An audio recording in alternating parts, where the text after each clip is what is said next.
Now next topic is universal health coverage. हाल ही में विश्व स्वास्थ्य संगठन और विश्व बैंक ने संयुक्त रूप से tracking universal health coverage 2023 global monitoring report जारी की है। यह रिपोर्ट सतत विकास लक्ष्यों एसडीजी के निम्नलिखित 2 संकेतों का उपयोग करके सार्वभौमिक स्वास्थ्य कवरेज की दिशा में प्रगति की जांच करती है। यूएचसी सेवा कवरेज सूचकांक, इसमें एसडीजी 3.8.1 के तहत आवश्यक स्वास्थ्य सेवाएं शामिल हैं। आउट ऑफ पॉकेट स्वास्थ्य व्यय एसडीजी 3.8.2 के तहत व्यापक स्वास्थ्य रिपोर्ट को शामिल किया गया है। इसके बाद थोड़ी कुछ शब्दावलियां हैं, जैसे कि कैटेस्ट्रोफिक हेल्थ स्पेंडिंग, यदि घरेलू स्वास्थ्य व्यय घरेलू उपभोग व्यय के 10% से अधिक हो जाता है तो उसे आपात स्वास्थ्य व्यय कहा जाता है। इसके बाद है इम्प्रोविसिंग हेल्थ स्पेंडिंग। तो इम्प्रोविसिंग हेल्थ स्पेंडिंग क्या कहलाता है? आउट ऑफ पॉकेट एक्सपेंडिचर को आर्थिक रूप से नुकसान पहुंचाने वाला व्यय माना जाता है। यह परिवारों को पूर्व निर्धारित गरीबी रेखा से नीचे और बीपीएल परिवारों को अत्यधिक गरीबी वाले स्तर पर पहुंचा देता है। सार्वभौमिक स्वास्थ्य कवरेज और इसका महत्व। यूएससी का अर्थ है सभी लोगों को वित्तीय कठिनाई के बिना हर तरह की गुणवत्तापूर्ण स्वास्थ्य सेवाओं तक पहुंच प्राप्त हो। इसमें स्वास्थ्य को बढ़ावा देने से लेकर रोगों की रोकथाम, उपचार, रिकवरी तथा इलाज से पहले सामान्य देखभाल तक आवश्यक स्वास्थ्य सेवाओं के सभी घटक शामिल हैं। अब इसके बाद है सार्वभौमिक स्वास्थ्य कवरेज की आवश्यकता क्यों है? सबसे पहला कारण है आउट ऑफ पॉकेट एक्सपेंडिचर बहुत ज़्यादा है और अभी कितना है? 48%।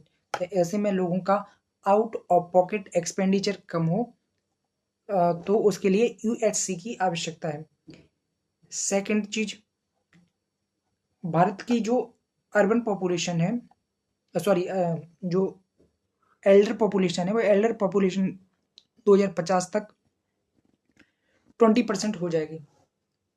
तो ऐसे में उनको स्वास्थ्य सुरक्षा उपलब्ध कराने के लिए यूएससी की आवश्यकता है। सार्वभौमिक स्वास्थ्य कवरेज में निवेश करके मानव पूंजी में अधिकतम वृद्धि सुनिश्चित की जा सकती है।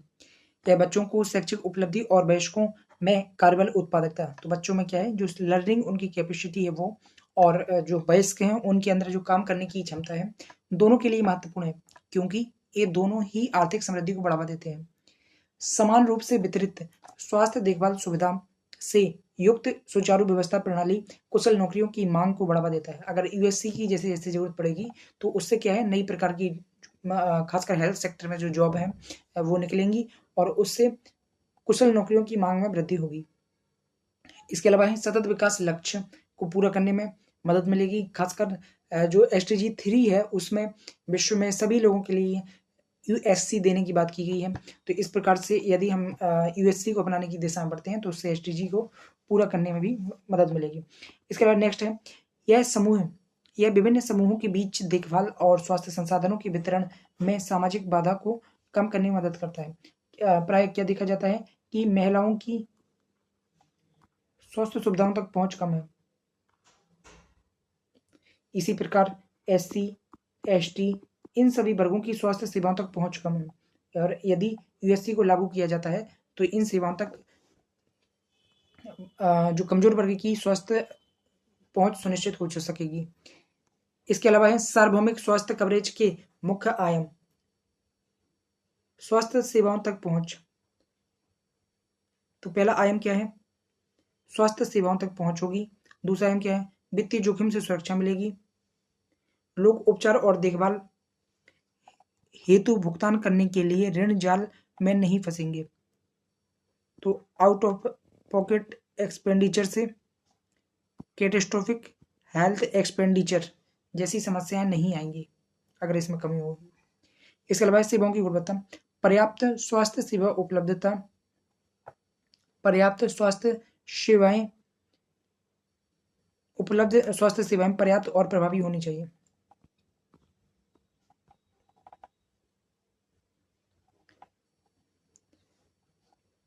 अब इसके बाद है यूएससी की दिशा में चुनौतियां कौन कौन सी हैं। तो सबसे है स्वास्थ्य देखभाल पर कम खर्च। आर्थिक सर्वेक्षण 2022-23 के अनुसार स्वास्थ्य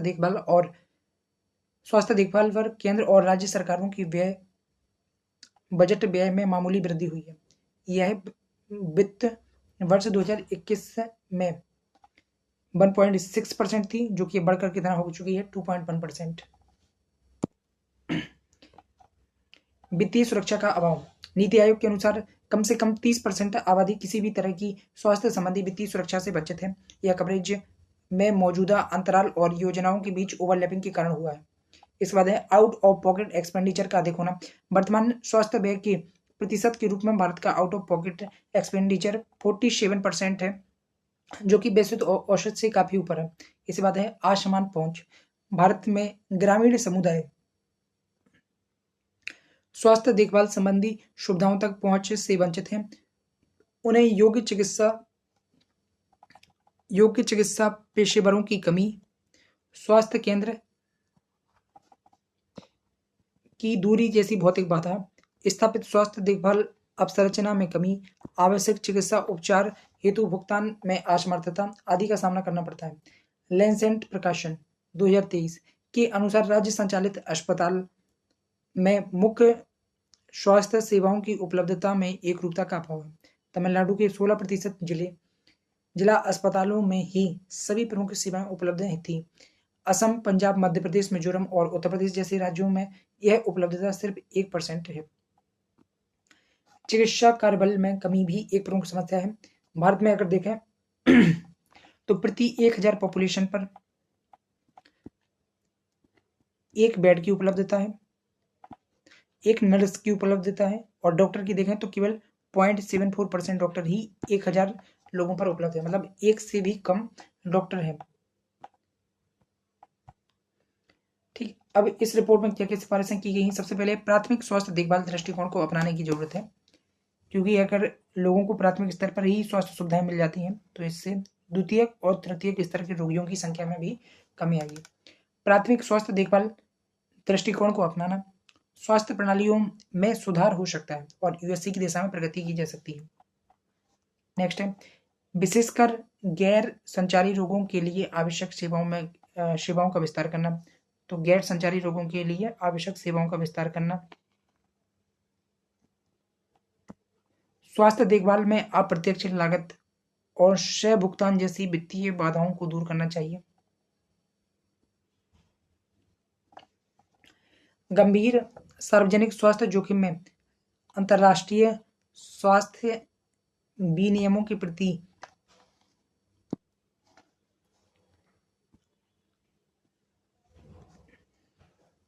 गंभीर सार्वजनिक स्वास्थ्य जोखिम में अंतर्राष्ट्रीय स्वास्थ्य विनियमों के प्रति मजबूत प्रतिबद्धता प्रकट की जानी चाहिए।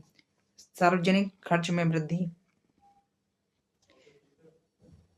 स्वास्थ्य पर सरकारी खर्च को लगभग 5.2% तक बढ़ाया जाना चाहिए। यह निम्न और मध्यम आय वाले देशों का औसत स्वास्थ्य खर्च है।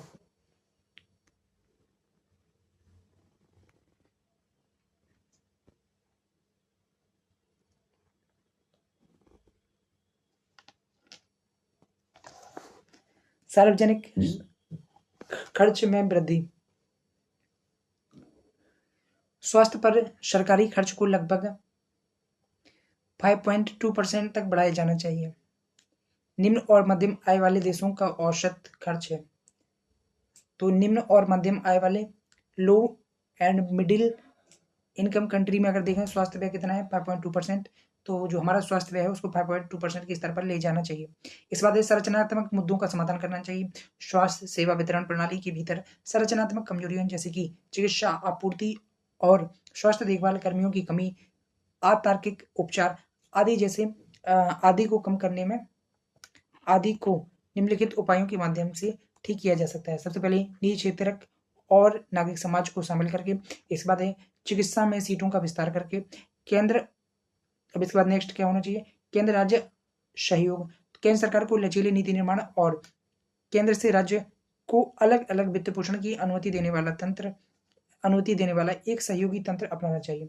तो लचीले नीति निर्माण केंद्र सरकार को करना चाहिए और केंद्र से राज्यों को अलग अलग वित्त पोषण की अनुमति देने वाला, केंद्र से राज्यों को अलग अलग वित्त पोषण की अनुमति देने वाला मतलब ऐसा तंत्र जो देने में सक्षम हो, अनुमति देने वाले का मतलब है अनुमति ऐसा करने में सक्षम तंत्र,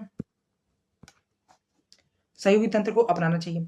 इससे राज्यों को विभिन्न आवश्यकताओं को बेहतर ढंग से पूरा करने और आबादी की जरूरतों तथा मांग के अनुरूप स्वास्थ्य योजनाएं विकसित करने में भी सुगमता आएगी।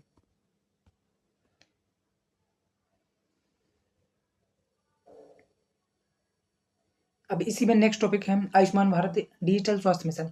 हाल ही में राष्ट्रीय स्वास्थ्य प्राधिकरण हाल ही में राष्ट्रीय स्वास्थ्य प्राधिकरण ने आरोग्य मंथन 2023 का आयोजन शुरू किया गया है। इसे आयुष्मान भारत प्रधानमंत्री जन आरोग्य योजना की 5वीं और आयुष्मान भारत डिजिटल मिशन की दूसरी वर्षगांठ मनाने के लिए आयोजित किया गया था।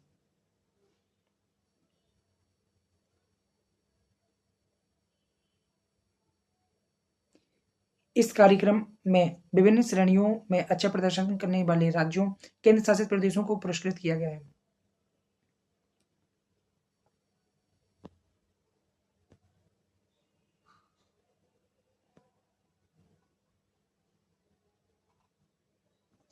सबसे अधिक आयुष्मान कार्ड बनाने वाले राज्य असम, नागालैंड, जम्मू कश्मीर। सार्वजनिक अस्पतालों का उच्चतम उपयोग करने वाले प्रतिशत वाले राज्य तो कर्नाटक, त्रिपुरा। इसके बाद है आभा स्कैन और शेयर टोकन वाला शीर्ष राज्य उत्तर प्रदेश। स्वास्थ्य रिकॉर्ड को आभा के साथ जोड़ने वाला राज्य तो आयुष्मान भारत डिजिटल स्वास्थ्य मिशन उद्देश्य क्या है? देश के एकीकृत डिजिटल स्वास्थ्य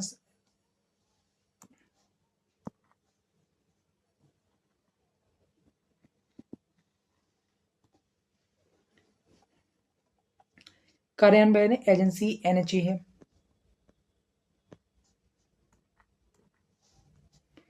इलेक्ट्रॉनिक्स और सूचना प्रौद्योगिकी मंत्रालय द्वारा जारी एंटरप्राइजेस आर्किटेक्चर फ्रेमवर्क को अपनाती हुई इस योजना के तहत डिजिटल अवसंरचना विकसित की गई है।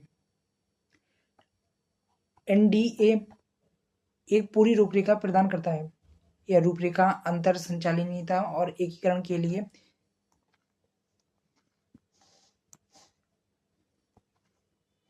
ई गवर्नेंस प्रयासों को सुव्यवस्थित, मानकीकृत और अनुकूलित करने में सहायता करती है। अब थोड़ा जान लेते हैं राष्ट्रीय स्वास्थ्य प्राधिकरण के बारे में। उत्पत्ति या जेनेसिस, इसे राष्ट्रीय स्वास्थ्य एजेंसी के स्थान पर 2019 में गठित किया गया है। यह स्वास्थ्य और परिवार कल्याण मंत्रालय के अधीन आती है। इसकी अध्यक्षता जो इसकी गवर्निंग बोर्ड है उसकी अध्यक्षता स्वास्थ्य और परिवार कल्याण मंत्री द्वारा की जाती है, ना कि सचिव द्वारा।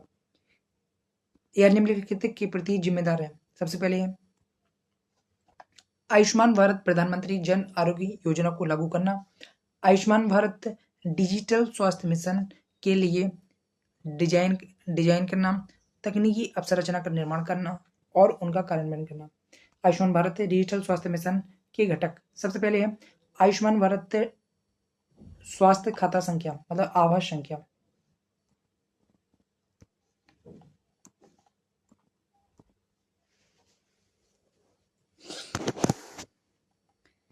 यह 100 पंजीकरण के तहत स्वच्छंद तरीके से बनाई गई एक 14 अंकीय संख्या है। उद्देश्य व्यक्तियों की पहचान करना, उनकी सत्यता की जांच करना, रोगियों की सूचित सहमति के बाद उनके स्वास्थ्य रिकॉर्ड को विभिन्न प्रणालियों और हितधारकों के साथ साझा करना। आभा ऐप, यह व्यक्तिगत स्वास्थ्य रिकॉर्ड PHR एप्लीकेशन जो एंड्रॉयड iOS प्लेटफॉर्म पर उपलब्ध है। तो यह व्यक्तिगत स्वास्थ्य रिकॉर्ड एप्लीकेशन है जो कि एंड्रॉयड और iOS प्लेटफॉर्म पर उपलब्ध है। यह मौजूदा शारीरिक स्वास्थ्य रिकॉर्ड जैसे कि डायग्नोस्टिक रिपोर्ट, प्रिस्क्रिप्शन आदि की सेल्फ स्कैन को सुविधाजनक बनाता है। स्वास्थ्य सुविधा रजिस्ट्री, यह चिकित्सा की विभिन्न प्रणालियों में देश के सभी स्वास्थ्य केंद्रों से जुड़ी जानकारी का एक व्यापक भंडार है। इसमें अस्पताल, क्लिनिक, नैदानिक प्रयोगशालाएं, इमेजिंग सेंटर्स, फार्मेसीज आदि सहित सार्वजनिक तथा निजी दोनों स्वास्थ्य केंद्र शामिल है। स्वास्थ्य देखभाल पेशेवर रजिस्ट्री, यह चिकित्सा की आधुनिक और पारंपरिक दोनों प्रणालियों में स्वास्थ्य सेवाओं के वितरण में शामिल सभी स्वास्थ्य देखभाल पेशेवरों से जुड़ी जानकारी का व्यापक भंडार है। इस मिशन का महत्व क्या है? सबसे पहले रोगियों के लिए महत्व क्या है? यह सटीक जानकारी प्रदान करके लोगों को सशक्त बनाएगा। इसमें बेतथ्यों के आधार पर निर्णय लेने में सक्षम हो सकेंगे। स्वास्थ्य सेवा प्रदाता की जवाबदेही भी बढ़ जाएगी। यह सेवाओं के मूल्य निर्धारण में पारदर्शिता भी सुनिश्चित करेगा। टेली कंसल्टेशन तथा ई फार्मेसी की सहायता से स्वास्थ्य सेवाओं तक पहुंचने का विकल्प प्रदान करेगा। स्वास्थ्य देखभाल पेशेवरों के लिए एक आधुनिक, उपयुक्त और प्रभावी स्वास्थ्य हस्तक्षेप निर्धारित करने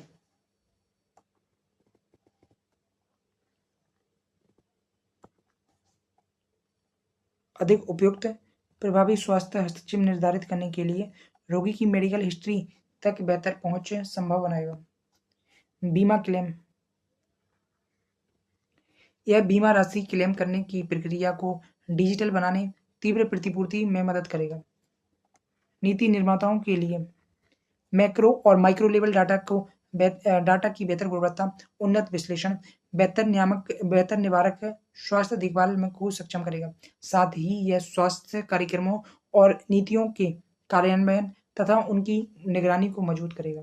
शोधकर्ताओं के लिए इसमें क्या क्या है? वे विभिन्न कार्यक्रम और हस्तक्षेपों की प्रभावशीलता का अध्ययन और मूल्यांकन करने में सक्षम होंगे।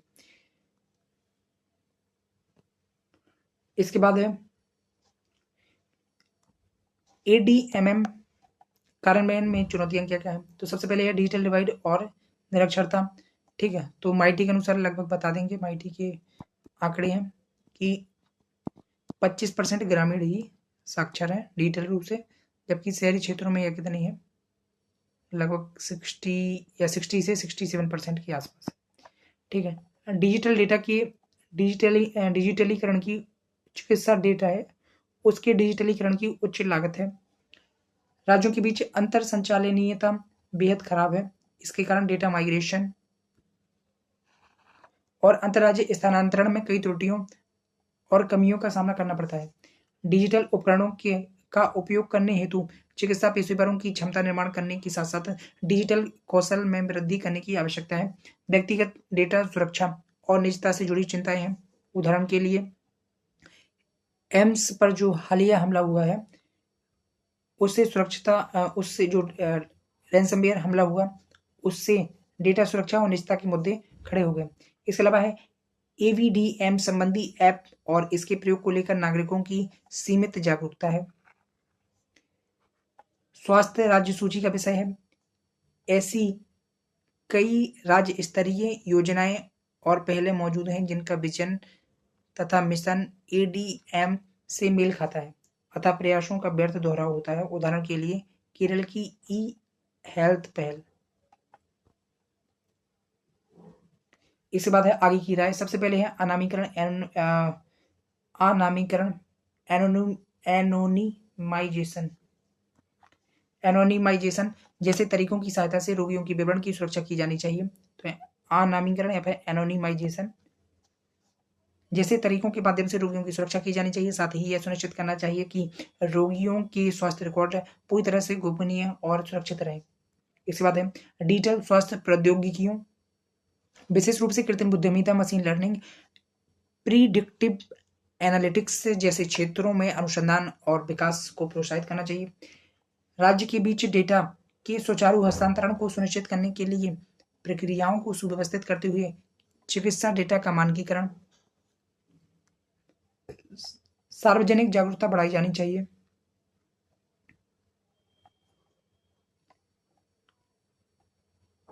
जिससे नागरिक यह समझे कि उपलब्ध डिजिटल स्वास्थ्य सेवाओं तक कैसे पहुंचे और उनका उपयोग कैसे करें। इसके बाद चिकित्सा पेशेवरों के लिए पाठ्यक्रम में एबीडीएम और डिजिटल स्वास्थ्य की अवधारणाओं को शामिल किया जाना चाहिए।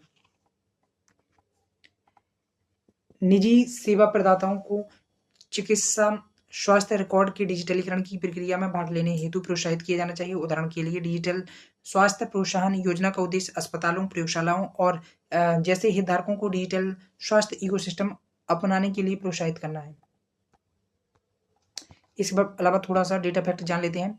आयुष्मान भारत डिजिटल स्वास्थ्य मिशन की जो कार्यान्वयन की कितनी सफलता हुई है, तो सबसे पहले है 45 करोड़ आयुष्मान भारत स्वास्थ्य अकाउंट मतलब आभा अकाउंट बनाए जा चुके हैं।